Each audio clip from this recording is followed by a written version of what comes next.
มื่อสงขาพี่น้องปันให้จุ้มข่าวผู้ใดฮอกเข้าขาตั้งเสียงย้ำเหลียวถึงเข้าฝนมาเยาวเลฝนใกล้ตกลมปัดแห้งมังเปิ้นตีก่อมีป้าลองฟ้าผ่าเจอในเมื่อหนังในวันที่21เดือนเมษายนปี2026ในก่อฟ้าผ่าตีวานกองว่าดอง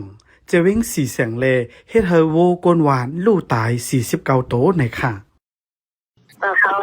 ว่าในทั้งสิบก็เลยเป็นคนเป็นร่มเลยมาแห้งนั่นแหละตอนได้ตอว่าโบตายนั่นเลยนะก็มันตาย49ตัวจะเป็นปังๆเนี่ยนะทั้งก่อท้องนั่นนะมันเดี๋ยว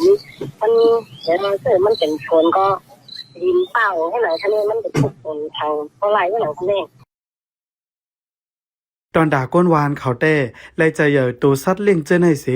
เฮ็ดเป็นการไปมักมีป้าอันไรลู่ซุ่มโวบอกในตุ้มเติงเงินเขาตั้งน้ำไหนค่ะ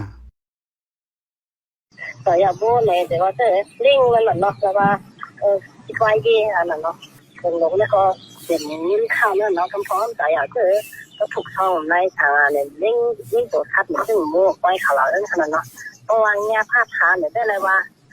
เงินเข้าอย่างนั้นเนาะเป็นต้นน่ะเนาะก็ไปมันมีเงินอันนั้นเนาะต้องเข้าในเงินเข้าขนาดเนื้อผงโวในไลหูว่ามีหิมจำ2ปากโต